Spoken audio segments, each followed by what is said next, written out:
Senang sekali hari ini bisa berjumpa saudara lagi. Saya ingin menyapa semua jemaat global kita juga, yang juga para YouTube subscribers kita yang diberkati Tuhan, dimanapun juga mereka berada. Saudara, khotbah saya hari ini berjudul Kuasa dan Kemurahan Tuhan. Ya. Seperti kita tahu, saudara, bahwa alam semesta ini diciptakan di hari yang pertama sampai hari yang kelima. Sedangkan manusia diciptakan di hari yang keenam. Hari yang ketujuh Tuhan beristirahat. Ya. Dengan kata lain kita bisa melihat bahwa seluruh dunia dan alam semesta ini diciptakan untuk manusia. Ya, karena manusia diciptakan pada hari yang terakhir. Manusia adalah pusat perhatian, pusat hati dan pikiran Tuhan. Ya.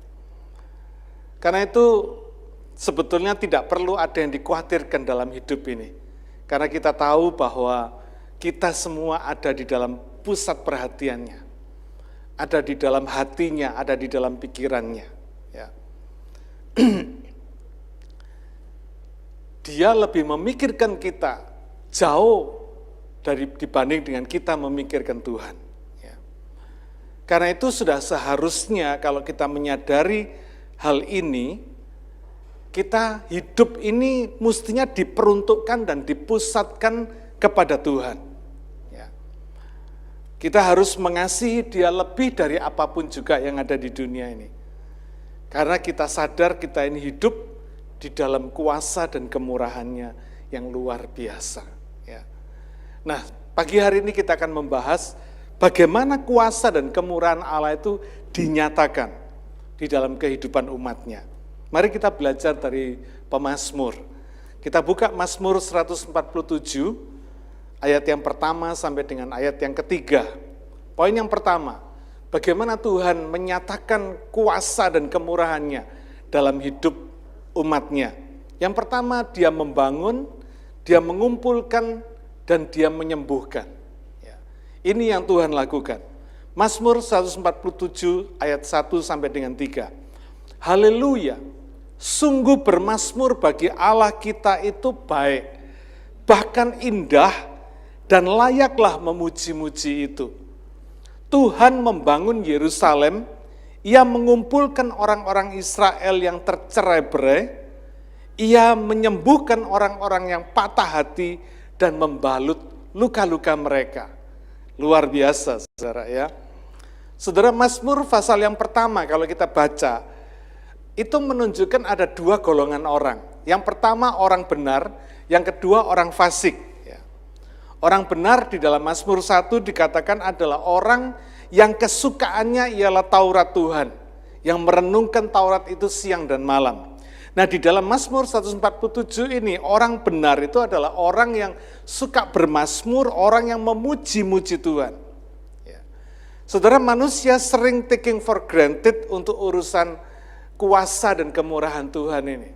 Manusia sering tidak melihat kuasa dan kemurahan Tuhan ini secara khusus. Ya. Mengapa? Karena dianggap biasa. Matahari terbit di timur, kita anggap biasa. Ada O2, ada oksigen di udara, kita anggap biasa. Karena tiap hari kita melihat dan merasakan itu. Temperatur bumi ini begitu luar biasa. Dibuat nggak panas, nggak terlalu dingin. Ya. Saya beberapa hari melihat The World. Ya. Di YouTube itu ada channel The World. Meskipun kita nggak pergi ke seluruh dunia, tapi melalui YouTube, dengan drone mereka yang luar biasa, kita bisa melihat seluruh dunia, saudara. Saya melihat betapa kalau kita ini bisa hidup di tempat-tempat yang seperti di Sydney ini, tempat yang nyaman buat kita, nggak terlalu dingin, nggak terlalu panas, itu sungguh luar biasa, saudara. Ya. Ada negara-negara yang musim summernya cuma 2 bulan. Selebihnya musim dingin semua. Ya. Saudara bisa bayangin. Ya. Karena kita terlalu melihatnya sebagai hal yang biasa. Planet ini bisa beredar di orbitnya, dan gaya gravitasi mereka masing-masing planet tidak saling menarik sehingga mereka tidak saling bertabrakan. Itu pun sudah luar biasa, saudara. Ya. Luar biasa, Tuhan itu mengontrol sedemikian. Sampai kita ini bisa hidup aman, kita nggak pernah khawatir nanti ada planet tabrakan. Karena kita tahu Tuhan mengontrol semuanya, amin. Luar biasa ya. Lalu kalau bisa tumbuh sayuran dan buah-buahan, tumbuh bahan makanan buat kita nggak pernah berpikir, coba bayangkan kalau satu hari nggak tumbuh itu bahan makanan buat kita, apa nggak bingung kita, saudara? Kita mau makan apa, coba bayangin. Ya. Kalau kita bisa bangun dalam tubuh yang sehat, mata kita bisa melihat, telinga kita bisa mendengar, kita punya pekerjaan, punya rumah, punya keluarga, dan sebagainya. Saudara, kadang-kadang kita kurang bersyukur. Kita taking for granted, karena kita anggap itu biasa. Ya. Sudah seperti itu. Kita tidak melihat bahwa semuanya itu adalah kuasa dan kemurahan Tuhan yang dinyatakan di dalam kehidupan kita. Itu sebabnya dalam Mazmur 147 ayat yang pertama ini, Alkitab berkata, sungguh bermazmur dan memuji-muji Allah itu baik, indah, dan layak dilakukan. Sebagai ucapan syukur dan terima kasih kita kepada Tuhan atas kuasa dan kemurahannya yang dinyatakan kepada kita setiap hari. Apa kata-kata yang pertama saudara keluarkan ketika saudara bangun tidur? Apakah saudara memuji, bermazmur bagi Tuhan, atau ngomel? Ya, luar biasa saudara. Meskipun hidup ini masih ada masalah, tapi biarlah kita belajar membangun karakter yang tahu berterima kasih kepada Tuhan.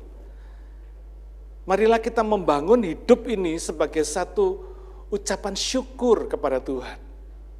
Sehingga hidup kita dipenuhi dengan mazmur dan pujian kepada Tuhan atas setiap detail kehidupan yang kita alami setiap hari. Ketika saudara bangun, ketika saudara mau keluar, saudara starter mobil saudara bisa jalan, biarlah kita mengucap syukur. Bayangin coba kalau saudara mau kerja, saudara starter mobil yang nggak jalan. Ya. Setiap omelan dan setiap kata-kata protes, setiap kata-kata negatif yang keluar dari kita, itu sebetulnya satu hujatan terhadap hidup yang Tuhan berikan kepada kita, terhadap kuasa dan kemurahan yang sudah Dia berikan kepada kita. Ya. Nah, sekarang saya mau ngajak saudara untuk melihat apa yang dilakukan Tuhan di dalam hidup umatnya. Ya. Karena di dalam Mazmur 147 ini menyinggung tentang Yerusalem. Ya, kalau saudara perhatikan di situ, Alkitab berkata, Tuhan membangun, dalam ayat yang kedua, Tuhan membangun Yerusalem. Ia mengumpulkan orang-orang Israel yang tercerai-berai. Ia menyembuhkan orang-orang yang patah hati dan membalut luka-luka mereka. Saya ingin mengajak saudara melihat perjalanan hidupnya orang Israel ini. Sejarah hidupnya orang Israel ini. Mari kita lihat beberapa peta yang sudah saya siapkan. Bisa saudara lihat petanya? Ya, ini peta tahun 47. Ya, saya mau jelaskan dulu. Saudara tetap lihat di peta ini nanti. Ya. Negara Israel itu kalau saudara perhatikan, kalau saudara baca di Alkitab, itu berdiri sekitar tahun abad ke-9 sebelum Masehi. Lalu kerajaan Yehuda abad ke-8 sebelum Masehi. Israel berpusat di kota Samaria, bagian utara, Yehuda berpusat di kota Yerusalem, bagian selatan. Ya. Setelah itu, kerajaan Israel dikalahkan oleh kerajaan Yehuda, dan pada tahun 586 sebelum Masehi, kerajaan Babilonia mengalahkan Yehuda, mengalahkan orang Israel ini. Saudara ingat akhirnya mereka dibuang ke Babel. Ya. Tahun 539 sebelum Masehi, kerajaan Babel dikalahkan kerajaan Persia. Sampai zamannya Alexander Agung, Alexander the Great. Tahun 63 sebelum Masehi, Persia dikalahkan oleh Pompei, oleh Jenderal Pompei dari Roma. Dan tahun 45 sebelum Masehi, Julius Caesar mengalahkan Jenderal Pompei, karena pada waktu itu terjadi persaingan antara Pompei dan Julius Caesar, sama-sama Jenderal Romawinya, tapi mereka saling menyerang. 45 sebelum Masehi, Julius Caesar mengalahkan Pompei. Dan tahun 6 Masehi, Yehuda dijadikan salah satu provinsi Romawi. Nah, sejak mulai tahun itu, tercatat di sini tahun 66 sampai tahun 135 Masehi. Jadi abad-abad pertama kekristenan pada waktu itu, terjadi perang Yahudi Romawi, terus nggak pernah berhenti.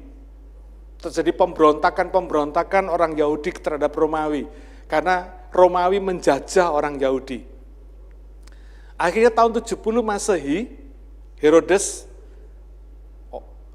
salah satu penguasa Romawi, yang diperintahkan untuk memerintah daerah Yehuda pada waktu itu, daerah Palestina pada waktu itu, menghancurkan Yerusalem, Bait Allah dihancurkan, dan akhirnya sejak hari itu seluruh bangsa Yahudi berdiaspora, menyebar ke seluruh dunia. Tidak ada lagi kerajaan Israel atau kerajaan Yehuda, habis tahun 70 Masehi. Keadaan ini berlanjut sampai Perang Dunia Kedua. Perang Dunia Kedua akhirnya tahun 45 berhenti, selesai. Kerajaan Turki, Ottoman, dikuasai oleh Inggris, oleh sekutu pada waktu itu. Dan daerah Palestina ini akhirnya menjadi wilayah Inggris. Ketika itu PBB menetapkan harus ada pembagian. Ini luar biasa sekali, saudara. Bayangin ya. Harus ada pembagian antara penduduk Palestina dan orang-orang Yahudi. Lalu ditetapkan, PBB menetapkan 55% daerah akan diberikan kepada Israel, 45% daerah ex-Inggris ini yang ada di Palestina itu diberikan kepada Palestina, orang-orang Palestina. Orang-orang Palestina protes, nggak mau terima. Tapi Israel winter, saudara ya.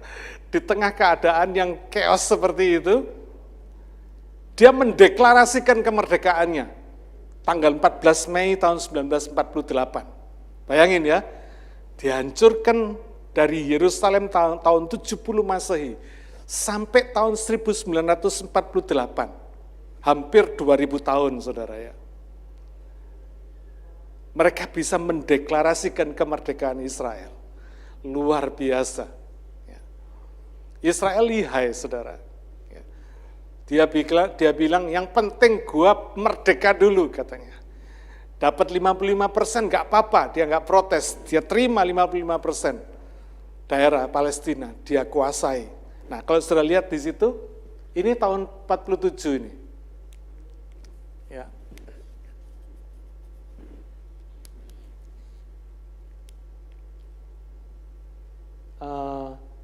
Sebelumnya. Bukan, yang tadi. Yang pertama. Ya, sudah lihat di sini ya. Ini tahun 47. PBB menentukan ini, partition plan ini. Ya.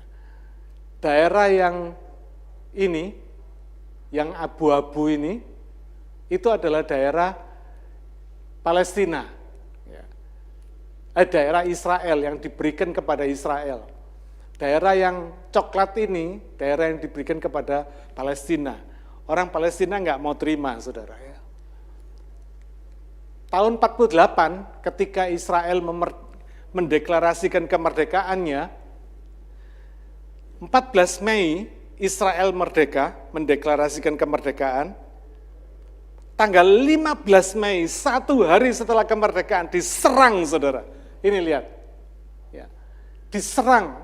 Ini garis-garis hijau ini adalah serangan yang dilakukan negara-negara Arab di sekitar Israel, menghajar Israel ini, saudara. Ini daerah Israel, dihajar, saudara. Bayangin, 1 hari setelah merdeka, tentaranya belum ada, saudara. Waktu itu cuma ada 150.000 orang Israel yang ada di sini, yang bisa ngumpul di sini. Mungkin orang-orang ini dari seluruh dunia kembali ke Israel tahun 48 itu. Mereka ini orang-orang awam yang mungkin nggak pernah pegang senjata, nggak pernah latihan menembak. Baru 1 hari merdeka, belum napas istilahnya, saudara. Sudah diserang segini banyak orang. Negara-negara ini yang menyerang. Ya. Di sini saya mencatat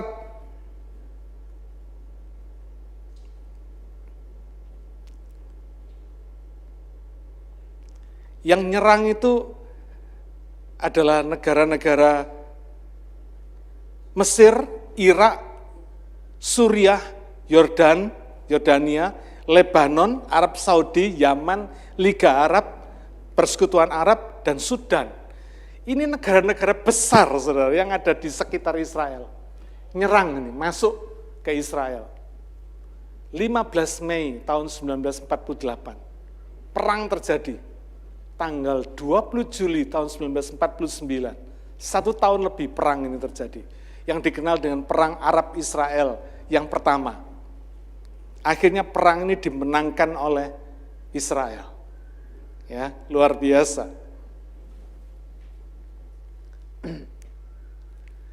Ini peta yang menunjukkan betapa Israel ini waktu diserang itu dia mampu menyerang kembali, menyerang balik. Ya.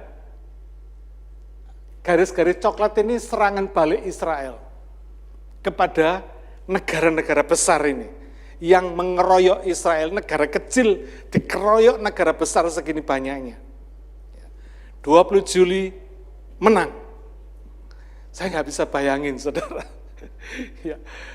Orang biasa ini, saya yakin bukan tentara, karena baru merdeka, mereka nggak punya tentara, saudara. Saya nggak tahu itu senjata dari mana juga saya nggak tahu ya. Tapi betapa mereka itu bisa counter attack, menyerang kembali, melawan. Dan bisa perang sampai 1 tahun lebih. Logikanya tidak mungkin, saudara. Negara kecil yang baru merdeka, dikeroyok negara besar segini banyak tadi yang saya sebutkan, pasti mestinya habis dalam 1 minggu, saudara. Udah gak bisa bertahan. 1 tahun lebih. 20 Juli, perang berhenti, gencatan senjata. Negara-negara besar ini menyerah, saudara. Kalah sama Israel. Luar biasa ya. Akhirnya dengan kemenangan itu, tadi wilayah Israel yang cuma 55% yang dipertahankan itu, sekarang menjadi 70%, bertambah 15% lagi. Ya. Nah, sejak perang Arab Israel yang pertama tahun 49 ini, hubungan Israel dengan negara-negara Arab makin tegang. Tahun 1956, Israel menyerang semenanjung Sinai. Ya. Perang Arab Israel yang kedua, tujuannya membuka Selat Tiran yang ditutup oleh Mesir. Semenanjung Sinai ini di Mesir, ditutup oleh Mesir supaya kapal-kapal Israel tidak bisa masuk keluar. Sengaja, Mesir ini musuh bebuyutannya Israel. Tahun 56 dihajar sama Israel. Saudara bisa bayangin ya, ini negara kecil, orang Jawa bilang mekiti, saudara ya. Tidak ada takutnya sama sekali. Mesir itu negara besar, saudara. Kalau saudara lihat wilayahnya, mungkin 10 kali lipat lebih besar daripada Israel. Besar sekali. Sengaja Mesir menutup Selat Tiran untuk supaya kapal Israel nggak bisa masuk keluar. Diajar sama Israel. Menang lagi, saudara. Ya. Bulan Mei tahun 1967, Mesir kembali menutup Selat Tiran lagi. Sehingga kapal Israel tidak bisa masuk keluar, dan Mesir mengerahkan pasukannya ke perbatasan Israel. Ngajak perang ini, saudara. Ya. Mesir ngajak perang. Tanggal 5 Juni tahun 1967, Israel melancarkan serangan udara dan serangan darat ke Mesir. Mesir nggak siap. Tidak pernah berpikir Israel akan menyerang Mesir dalam waktu singkat, dalam waktu dekat. Yordania dan Suriah akhirnya bersekutu mengeroyok bersama Mesir, mengeroyok Israel. Tapi tanggal 11 Juni tahun 1967, terkenal dengan Perang 6 Hari. 3 negara besarnya dikalahkan Israel. Tentara Israel yang tewas 983 orang, tentara musuhnya yang tewas 20.000 orang. Dahsyat, ya luar biasa. Akhirnya dengan Perang 6 Hari ini Israel merebut jalur Gaza dan semenanjung Sinai dari Mesir. Lalu merebut tepi barat dari Yordania, dan merebut dataran tinggi Golan dari Suriah. Makin gede, saudara. Wilayah Israel makin gede. Tahun 1973 terjadi Perang Yom Kippur. Israel memenangkan perang ini lagi, mengalahkan negara-negara Arab, musuh bebuyutannya. Tadi ya, sudah saya sebutkan. 300.000 warga Palestina keluar dari tepi barat. 100.000 warga Suriah harus keluar dari dataran tinggi Golan. Jalur Gaza, semenanjung Sinai dikembalikan ke Mesir. Ya. Batas wilayah Israel bertambah 3 kali lipat. 300 km ke selatan, 60 km ke timur, dan 20 km ke utara. Ini wilayahnya Israel. Sudah lihat ya, saya sengaja menceritakan ini, mungkin bisa peta selanjutnya. Ya. Ini sebelum perang, ini perang 6 hari. Ya. Ini perang 6 hari. Israel menguasai jalur Gaza, menguasai tepi barat, ya, menguasai dataran tinggi Golan. Next.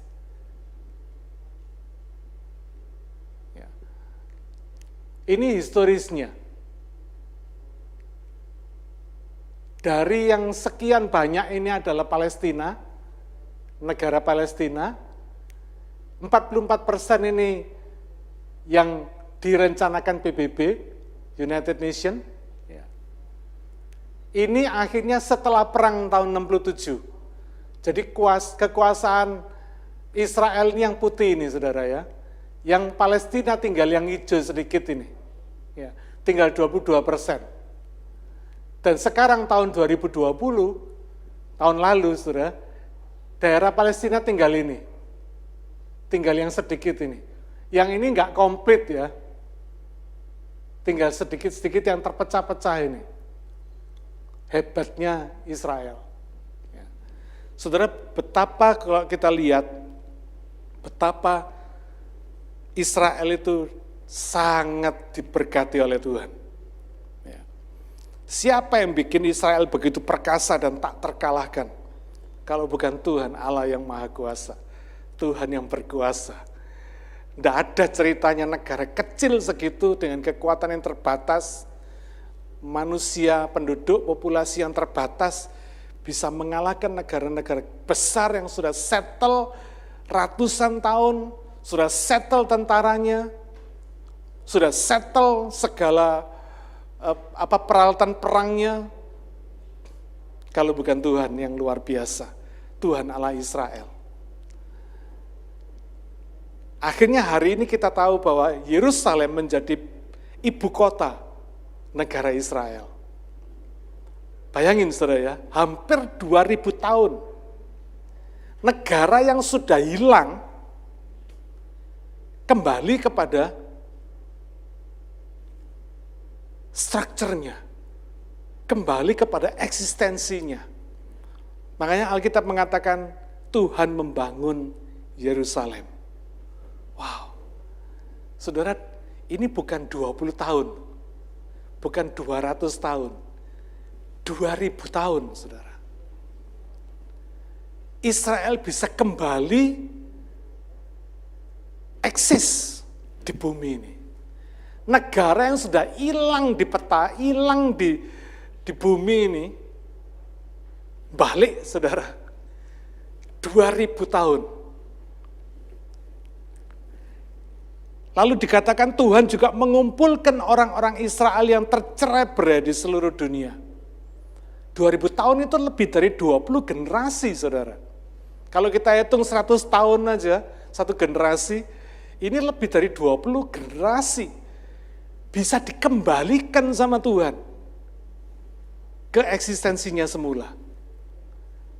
Coba, kita yang punya anak ya hari ini, anak kita yang sudah gede-gede, mau ngumpulin mereka aja susah loh, saudara, betul? Makin gede anak saudara, saudara kumpulin anak saudara, apalagi mereka sudah berumah tangga, susahnya setengah mati.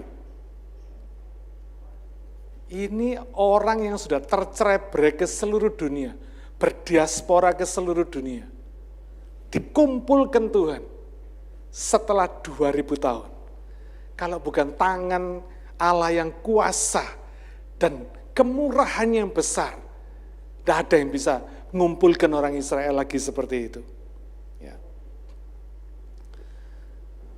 Dikatakan Mazmur 147 ayat 2 dan 3 tadi, ia menyembuhkan orang Israel yang patah hati dan membalut luka-luka mereka.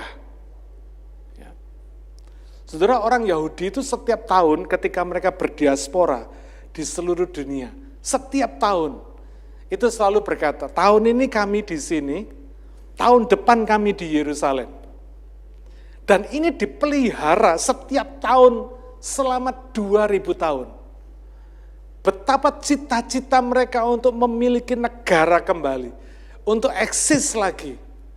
Itu kalau bukan Tuhan yang memberikan keinginan itu di dalam hati mereka, nggak mungkin, saudara. Ada banyak orang Chinese yang berdiaspora ke seluruh dunia. Ada yang pernah berkata begitu, tahun ini kami di Australia, tahun depan kami di China. Ada yang gitu? Tidak ada, saudara.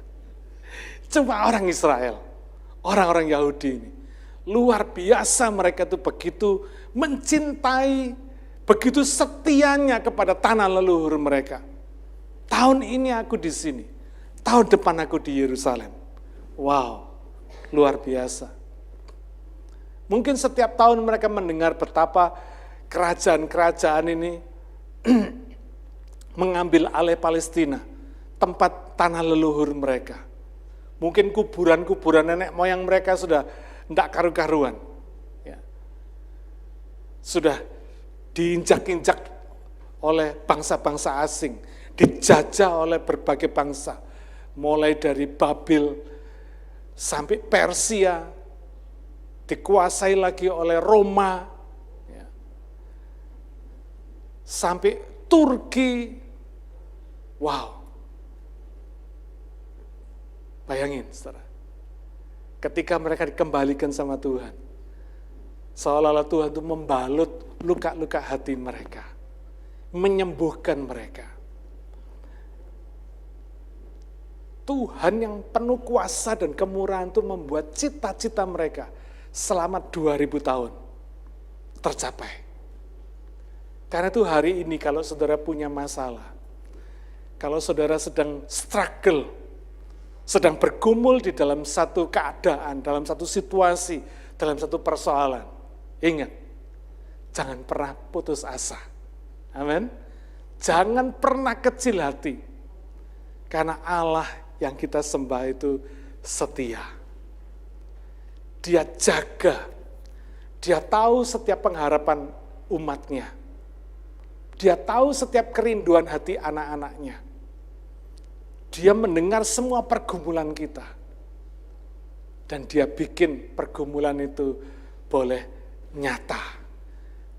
The dream come true. impian menjadi nyata. Sekarang orang Yahudi tidak lagi berkata, hari ini aku di sini, besok aku di Yerusalem. Karena mereka sudah bisa kembali ke tanah leluhur mereka anytime. Ya. Meskipun masih ada yang berdiaspora, tapi mereka sudah siap-siap semua. Ya, kalau saudara perhatikan news, negara Israel membangun ribuan rumah untuk mempersiapkan kembalinya orang-orang Israel dari seluruh dunia. Tuhan membangun, Tuhan mengumpulkan, dan Tuhan menyembuhkan. Saudara, mungkin cita-cita saudara hari ini sudah porak-poranda.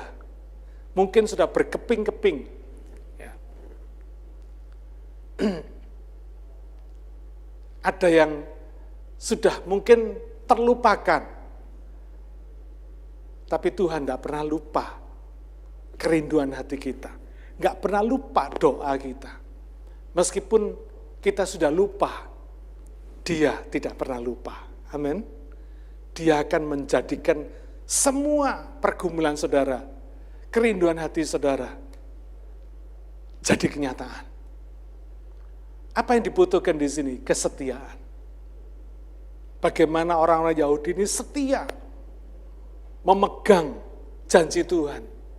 Karena mereka tahu Kanaan itu tanah perjanjian yang sudah dijanjikan Tuhan kepada umatnya. Ya. Luar biasa, saudara. Ya.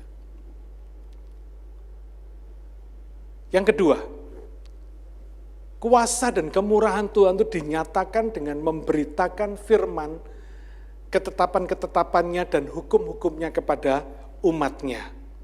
Ya. Kita lihat, saudara, ayat yang ke-19 dan ayat yang ke-20 dari Mazmur 147. Ia memberitakan firman-Nya kepada Yakub, ketetapan-ketetapannya dan hukum-hukumnya kepada Israel. Ia tidak berbuat demikian kepada segala bangsa, dan hukum-hukumnya tidak mereka kenal. Haleluya. Wow, luar biasa, saudara. Ya. Orang Yahudi menyebut Mazmur 147 ini Tehillim. Tehillim itu artinya puji-pujian. Nah, di dalam kebaktian, dalam ibadah mereka, Tehillim ini merupakan satu bagian dari penyembahan. Jadi yang disebut penyembahan itu adalah ada bagian puji-pujian dan ada bagian firman Tuhan. Ya. Itu merupakan satu kesatuan, karena itu dalam gereja kita, praise and worship itu tidak pernah dipisahkan dari khotbah, dari firman Tuhan. Karena memang ini prinsipnya. Ya. Ini prinsip yang Tuhan ajarkan kepada kita. Tehillim ini pujian, bagian dari penyembahan. Praise and worship itu adalah ekspresi dari cinta dan kekaguman umatnya kepada Allah, kepada Tuhan. Sedangkan firman Tuhan adalah yang disampaikan melalui khotbah ini adalah ekspresi cinta dan covenant, perjanjian, komitmen Allah kepada umatnya. Sebaliknya, saudara ya, ada satu pujian, ekspresi cinta dan kekaguman kita kepada Tuhan. Firman Tuhan yang kita terima adalah ekspresi cinta dan covenant, komitmen, perjanjian Allah kepada umatnya, kepada kita. Karena itu jangan remehkan firman Tuhan. Jangan remehkan pujian. Kadang-kadang ada orang Kristen berkata gini, masih pujian, telat-telat dikit enggak apa-apa, gitu ya. Oh enggak, saudara. Ya. Nah, kalau kita perhatikan, saudara, sejarah Israel itu dimulai dengan covenant, perjanjian Allah kepada Abraham. Ini luar biasa. Saya seringkali berpikir, Tuhan itu kurang kerjaan gitu ya. Sepertinya Tuhan itu kurang kerjaan. Dia pilih Abraham. Abraham yang sudah settle di Ur Kasdim, dia pilih, dia suruh keluar dari Ur Kasdim. Ke tempat yang tidak ditentukan di mana, tapi yang dikasih tahu ke tanah perjanjian. Dan kita akhirnya tahu tanah perjanjian itu Kanaan. Abraham disuruh keluar. Dan ini luar biasanya Abraham. Meskipun Abraham tidak tahu mau disuruh kemana, dia taat. dia keluar. Tuhan memberikan janji sama Abraham. Kalau kamu keluar, kamu ikuti panggilan saya, kamu akan jadi bapak bangsa. Keturunanmu akan seperti bintang di langit dan pasir di pantai. Pasir di laut, katanya. Abraham percaya, saudara. Keluar dia. Ya. Singkat cerita, pergumulan ini, janji ini, pada waktu Abraham keluar dari Ur Kasdim itu umurnya kira-kira 75 tahun. Sampai Abraham berumur 100 tahun, ya, janji ini belum digenapi, saudara. Dikatakan oleh Alkitab, Abraham sudah mati pucuk, Sarahnya mandul. Sudah tidak ada harapan, hopeless. Ya. Dalam Roma pasal yang keempat ayat yang 18 dikatakan, meskipun tidak ada dasar untuk berharap, Abraham berharap dan percaya. Luar biasa. Itu sebabnya dia dikatakan bapak orang beriman. Ini model imannya Abraham. Tidak ada yang bisa dia harapkan. Ya. Dia tunggu-tunggu janjinya Tuhan ini sampai 25 tahun, saudara. Bukan 2,5 tahun, bukan 2,5 bulan, 25 tahun. Ya. Belum tercapai, belum digenapi. Tapi Abraham tetap berharap. Abraham tetap percaya. Kuasa dan kemurahan Tuhan, dia tidak pernah bimbang. Ya. Saudara, kadang kita nggak sadar, memang Tuhan itu selalu bergerak di dalam dunianya, di dalam nature-nya Tuhan. Ya. Bukan nature-nya kita. Karena itu saudara jangan heran kalau kadang-kadang Tuhan itu kelihatannya lambat, tapi sesungguhnya Tuhan tidak pernah terlambat. Ya. Tuhan selalu tepat waktu. Dan kadang-kadang apa yang dilakukan Tuhan itu bagi kita mustahil, tidak masuk akal. Tapi bagi Tuhan masuk akal, saudara. Ya. Karena itu jangan pernah pikiran kita ini dikotak-kotakkan dengan sesuatu yang kita pikir sendiri. Manusia itu seringkali suka mikir dengan pikiran sendiri. Mari kita belajar mikir seperti Tuhan. Saya senang sekali kalau saya belajar mikir seperti Tuhan. Tidak ada yang mustahil. Apa yang orang bilang mustahil bagi Tuhan, tidak ada yang mustahil. Lukas 1 ayat yang ke-37 mengatakan, bagi Allah tidak ada yang mustahil. Ya memang betul. Tidak ada yang mustahil, saudara. Karena itu kita ini dituntut bukan untuk mengerti Tuhan, tapi dituntut untuk percaya kepada Tuhan. Seringkali ketika hal yang mustahil yang Tuhan kerjakan dalam hidup kita nggak bisa mengerti, terus kita nggak percaya. Kita seringkali dibatasi oleh pikiran kita sendiri dan berkata, nggak mungkin lah, mana bisa. Saya sudah tua, saya sudah tidak produktif lagi dan sebagainya. Saudara, kalau Tuhan mau bikin kita produktif, meskipun kita sudah nggak produktif, bisa jadi produktif, saudara. Amin. Ya. Jangan pernah batasi Tuhan. Ya. Jangan pernah saudara berpikir apa, mumpung masih muda, Pak, mumpung masih kuat, saya mau ngumpulin uang sekuat tenaga. Biar pagi sampai malam, malam sampai pagi, saya mau ngumpulin uang. Nanti besok kalau saya sudah tidak kuat, saya sudah punya tabungan. Ya tidak salah, pikiran itu tidak salah. Tapi saudara harus tahu bahwa Tuhan itu memelihara kita. Bukan karena berapa usia kita, bukan karena usia produktif kita, tetapi Tuhan itu memelihara kita karena kuasa dan kemurahannya itu berlaku atas kita. Amin. Karena dia punya covenant atas kita. Dia sudah janji sama Abraham. Dan apa yang dijanjikan kepada Abraham ini berlaku untuk kita. Untuk orang-orang percaya di segala zaman. Itulah Tuhan. Karena apa? Dia setia. Kita tidak pernah dituntut untuk ngerti Tuhan. Ngerti jalan pikirannya Tuhan. Ngerti jalan atau cara kerjanya Tuhan. Enggak, kita enggak pernah dituntut untuk mengerti itu semua. Tapi kita diminta untuk percaya. Ini bagian kita.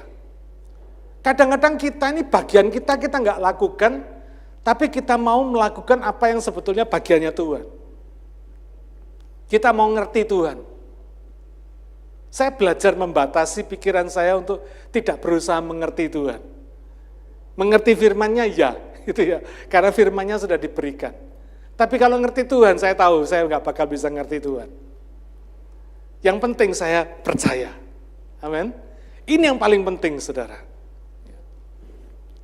Itu sebabnya dikatakan dalam Mazmur 147 ayat 19-20 ini, Tuhan memberikan firman-Nya, ketetapan-ketetapannya dan hukum-hukumnya kepada umat-Nya dan bukan kepada segala bangsa. Coba lihat, saudara.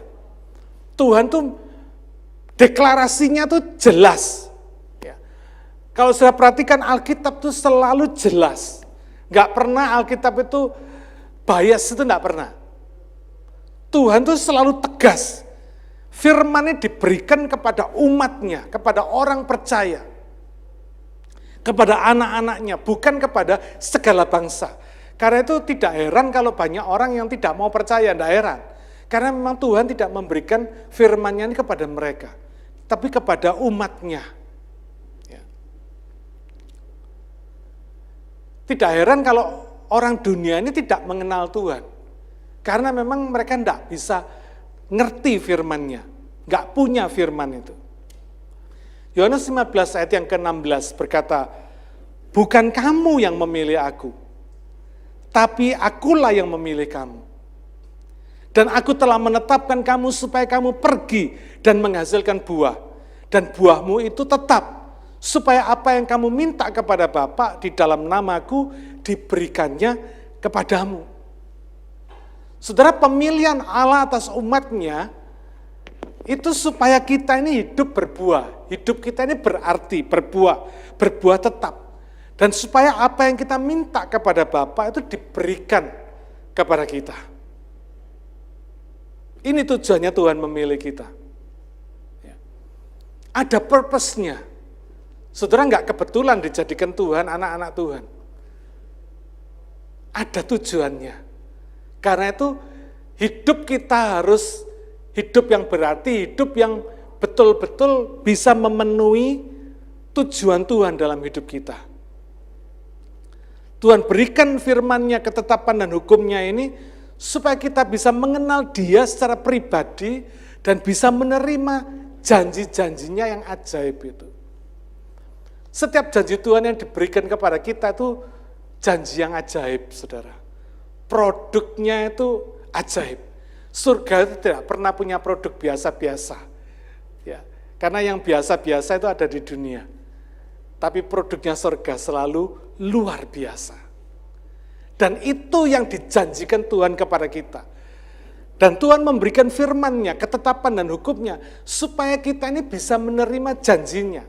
Hanya itu caranya. Ketika saudara mentaati, ketika saudara mengasihi firman-Nya, ketika saudara hidup sesuai dengan firman-Nya, itu jalannya Tuhan untuk supaya saudara bisa menikmati janjinya Tuhan. Tidak ada cara lain. Tuhan nggak bisa disokok dengan apapun juga.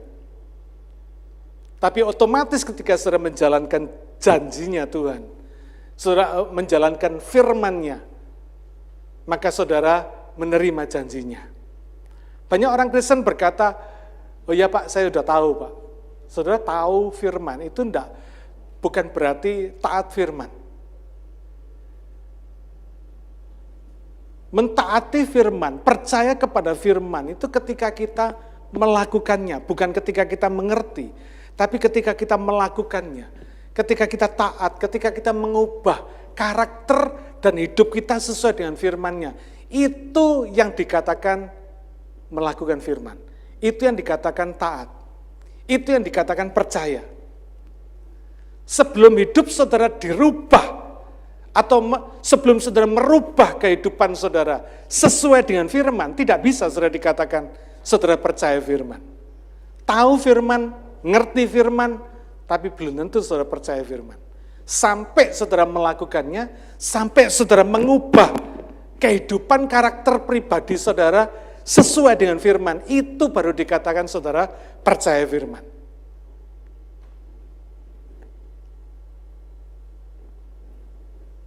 Karena itu Tuhan mau supaya kita ini betul-betul setia dan percaya kepada Tuhan. Saudara lihat ya, Tuhan mengikat perjanjian dengan Abraham, itu sekitar tahun 2000 sebelum Masehi. Tapi orang Israel masuk ke Kanaan itu sekitar tahun 1600 sebelum Masehi. 400 tahun, saudara. Janji Tuhan itu baru digenapi. Janji kepada Abraham, 400 tahun. Ya. Tuhan memelihara janjinya 400 tahun. Tuhan setia. Demikian juga tadi sudah saya ceritakan, betapa orang Israel itu setia ya, akan janjinya. Pegang janjinya Tuhan. 400 tahun. Wah, luar biasa. Karena itu saudara perlu tahu, bagi Tuhan kesetiaan itu penting. Kita ini dipersiapkan Tuhan untuk perjalanan mengikuti Tuhan yang jangka panjang. Bukan short term, tapi long term. Seperti lari maraton, saudara. Kenapa? Karena kita ini dipersiapkan Tuhan untuk hidup yang kekal. Satu perjalanan panjang yang tanpa batas. Karena itu biarlah kita ini setia. Sementara kita di dunia yang terbatas, limited waktunya ini, biarlah kita ini setia untuk mempersiapkan perjalanan panjang yang tanpa batas ini. Karena kesetiaan ini menunjukkan kualitas rohani, kualitas karakter ilahi kita. David Clarkson pernah berkata begini, manusia kalau tidak setia, dia tetap manusia. Tapi Tuhan tidak bisa jadi Tuhan kalau dia tidak setia. Karena dia tidak dapat menyangkal dirinya. 2 Timotius 2 ayat yang ke-13. Karena itu kesetiaan ini penting sekali, saudara. Ya. Matius 25 ayat yang ke-23. Maka kata tuannya itu kepadanya, baik sekali perbuatanmu itu.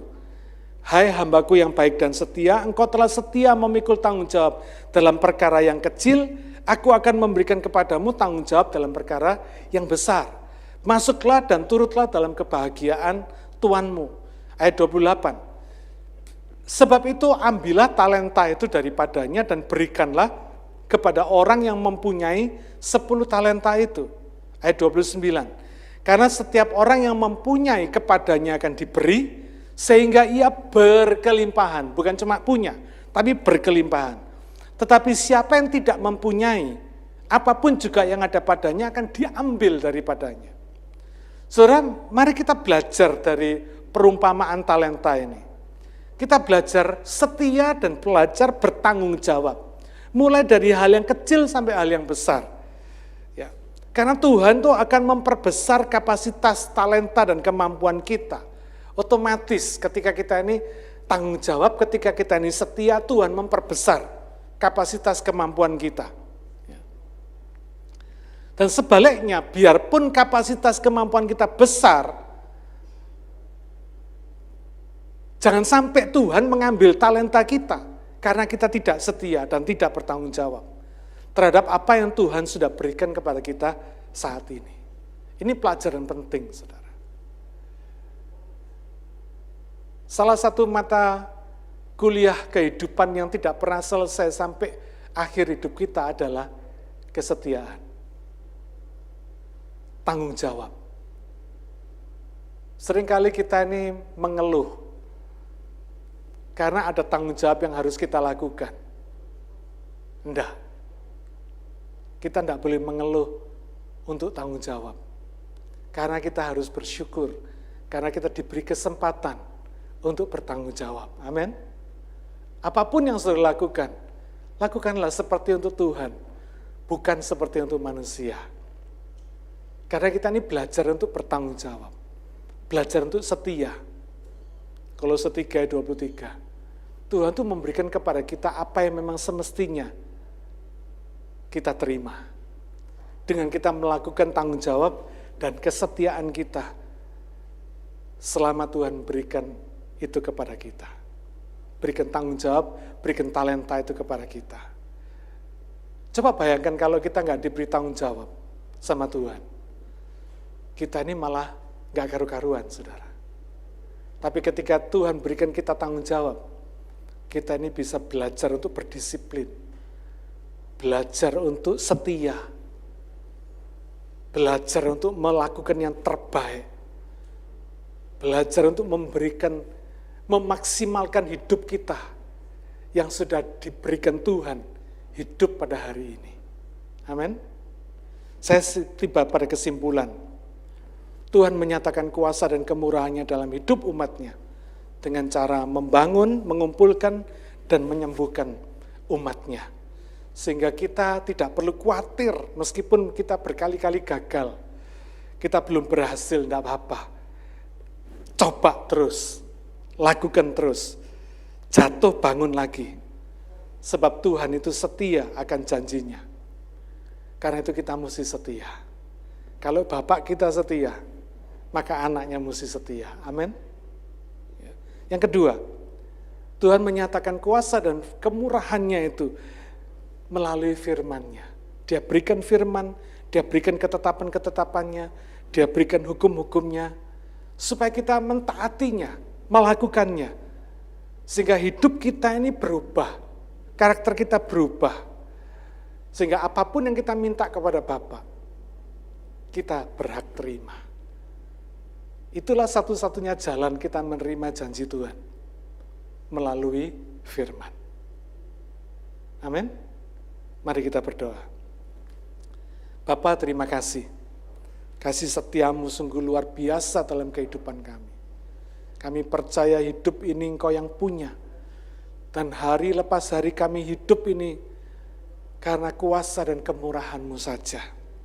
Apapun yang kami alami, apapun yang kami terima hari ini, Bapa, kami mau belajar mengucap syukur kepadamu. Kami mau berterima kasih kepadamu. Kami mau memuji Engkau. Kami mau memuliakan Engkau, karena Engkau tidak pernah salah dalam hidup ini. Engkau selalu baik dan amat baik, senantiasa baik kepada kami semua. Terima kasih ya Bapa. Meteraikan firman-Mu dalam hati dan pikiran kami semua.